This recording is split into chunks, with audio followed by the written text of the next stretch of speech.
Eh ben, vous avez sur place toute l'organisation de la vie sur place. Évidemment, les bases de vie, les bases logistiques, et puis la distribution aujourd'hui de l'eau et de l'alimentation a démarré, avec une distribution dans les communes. Un régiment de génie a embarqué hier pour continuer de dégager les routes et pouvoir accéder de partout.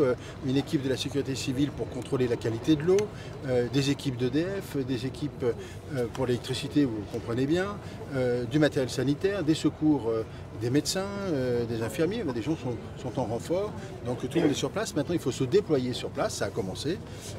Il faut aussi constater malheureusement aussi les dégâts de façon officielle si on veut s'engager dans un délai qui ne soit pas trop tardif à la reconstruction de Mayotte. Ça va prendre un peu de temps bien évidemment, mais on est déjà au travail, puisque notamment je travaille sur l'outil qui permettra de porter cette reconstruction.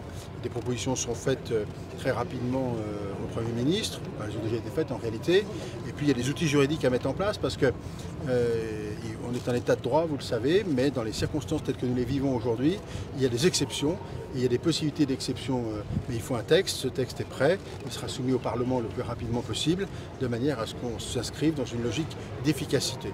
Voilà, donc c'est vraiment ça les enjeux, mais je dois pouvoir témoigner encore il y a quelques instants avant de venir vers vous, que tout le monde est mobilisé, les cellules de crise notamment qui sont à la préfecture à Saint-Denis sont très très mobilisées, et de toute façon le temps n'est pas, si je puis dire, une forme de discussion ou de doute. Il faut avancer, et parce que la vraie réalité, la seule qui compte, c'est d'aider nos compatriotes qui, eux, sont dans une attente forte de nos interventions. Quand je dis non, c'est un nous collectif, naturellement, bien sûr.